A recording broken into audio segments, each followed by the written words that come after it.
அமெரிக்காவில் உயிரிழந்த மாணவர், உடல் உறுப்புகளை தானம் செய்த பெற்றோர், அரசு மரியாதையுடன் உடல் அடக்கம்.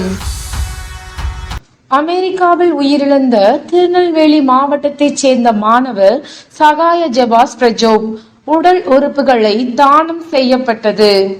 இந்நிலையில் சொந்த ஊருக்கு கொண்டு வரப்பட்ட அவரது உடலுக்கு அரசு சார்பில் மரியாதை செலுத்தப்பட்டது.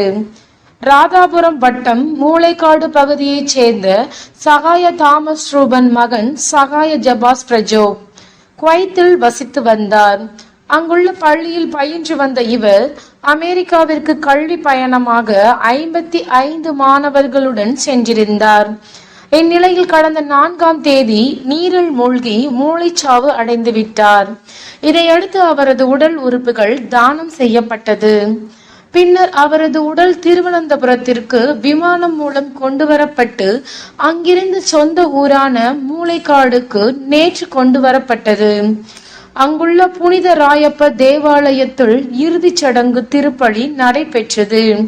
மாணவர் சகாய ஜெபாஸ் பிரஜோபின் உடலுக்கு சேரன் மகாதேவி சார் ஆட்சியின் முகமது சபீர் ஆலம், ராதாபுரம் வட்டாட்சியர் பாஸ்கரன், வள்ளியூர் காவல் ஆய்வாளர் ஜான் பிரிட்டோ உள்ளிட்டோர் மரியாதை செலுத்தினர். பின்னர் அங்குள்ள கல்லறை தோட்டத்தில் உடல் நல்லடக்கம் செய்யப்பட்டது.